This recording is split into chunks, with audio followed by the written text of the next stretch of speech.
Good morning, boys and girls. Today I am explaining lesson 12.3. Again, I can't go through the whole thing, but I am going to talk about drawing scaled bar graphs. Just like in yesterday's lesson, I reviewed the difference between a pictograph and a picture graph. Bar graphs and scaled bar graphs are pretty much, they have the same relationship. So a bar graph can have a 1-to-1 ratio, which means if it's like, if you're serving flowers and you're looking at daisies, it could be one daisy, or you could have one of the bars stand for more than one. So I'm going to explain to you what I mean. There are two very important vocabulary words here. One is scale, and a scale is basically the numbers that come on the side here. Those are the scales. So we pick the scales based on the data. So if you don't have any numbers that go over 14, for example, this would be a good scale. You wouldn't pick 0 to 100 if the largest amount here is 12, for example. And how do you figure that out? You look over here at your data. You don't have a number like 50 or 20 or anywhere close to that. So you wouldn't pick 0 to 50 as your scale, okay? So scale would be the range right here.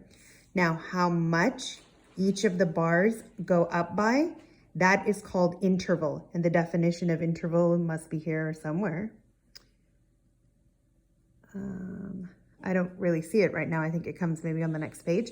So here the interval would be 2 because each of these little bars, let me use a pen here to show this.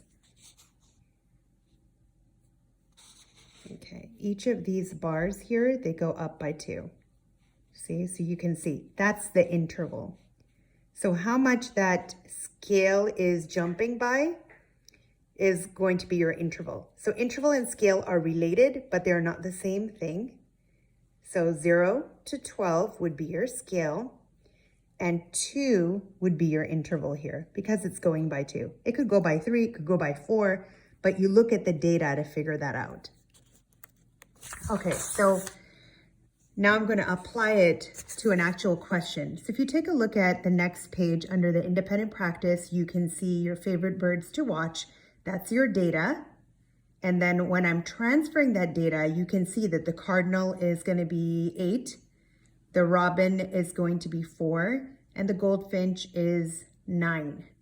So here's the scaled bar graph that I drew. So if you take a look here, this is your scale. So your scale is 0 to 10. Your interval is 0 to 2. So that's 2 would be your interval here because it consistently stays the same. So cardinal, notice, will fall exactly on the line because it's an even number.